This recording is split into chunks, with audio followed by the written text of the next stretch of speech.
Quarks and leptons.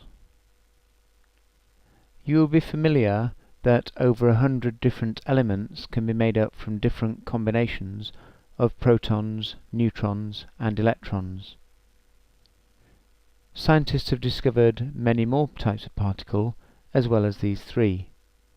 They've also discovered that in particular protons and neutrons are made up of smaller particles.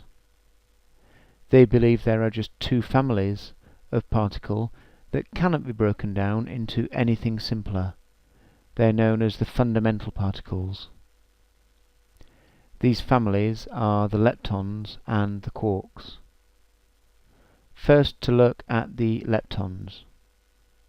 There are three groups: the electron, given the symbol lowercase e, the muon, given the symbol of the Greek letter mu, and the tor, given the symbol of the Greek letter tor. Each has an associated neutrino called the electron neutrino, given the symbol of the Greek letter nu followed by the symbol from above, the muon neutrino with the Greek letter nu followed by a mu, and the tor with the similar notation here. All six have corresponding antiparticles, such as the anti-muon, given the symbol mu from up here, but with a bar across the top. The tor antineutrino, given the same symbol as the tor neutrino, but with the bar across the top. The leptons are subject to the weak interaction. This is the interaction responsible for beta decay. This table will summarize some of the important information about the leptons. We have the symbol E, mu, tor. The charge for all of these is -1 times 1.6 times 10 to the minus 19 coulombs, and each have a thing called a lepton number of +1. This lepton number is conserved in interactions in a similar way to charge. The antiparticles here, all with the bar across the top, and they have a charge of +1 and a lepton number of -1. They are, in everything apart from mass, the opposites of their particles. Incidentally, the anti-electron is the only one given its own name of the positron. The neutrinos, all given the symbol nu with the particle symbol as a subscript. So we have the electron neutrino, the muon neutrino, the tor neutrino. These have 0 charge and +1 lepton number. The antineutrinos, same symbol as above but with the bar, the electron antineutrino, the muon antineutrino, and the tor antineutrino.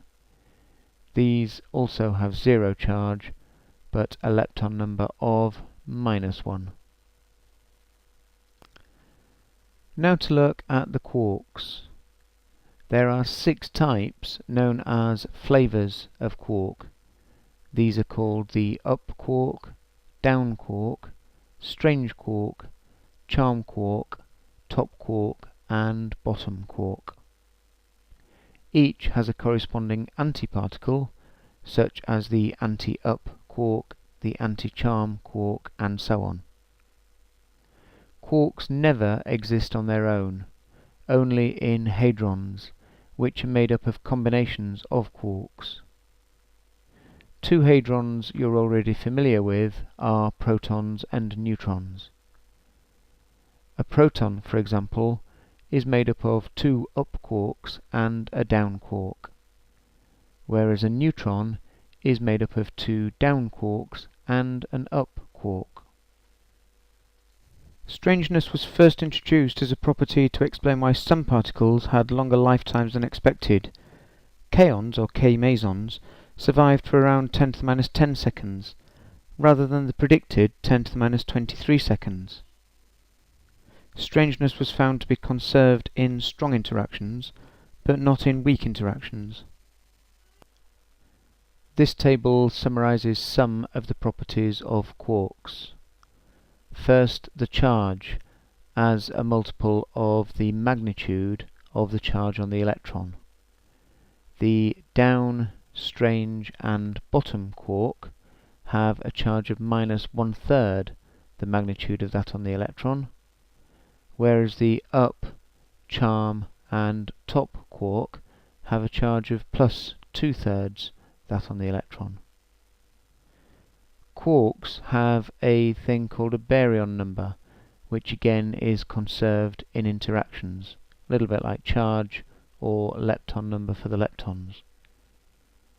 All quarks have a baryon number of 1/3. They also have a property called strangeness, and as you might expect, the strange quark has strangeness, a value of -1. All the other quarks have 0 strangeness. All quarks have antiparticles, for which the charge, baryon number and strangeness will be the same magnitude but the opposite sign. Quarks can have other properties as well, but these are not needed for this course. Using this table to consider the properties of the proton and neutron, first the proton consisting of 2 ups and 1 down quark. The charge then will be 2/3 plus 2/3 minus 1/3. That comes to +1, which is the charge on the proton. The baryon number would be 1/3 plus 1/3 plus 1/3, giving a baryon number of 1 for the proton. The neutron consists of 2 down quarks and 1 up quark, so it would have a charge of -1/3 plus -1/3 plus 2/3.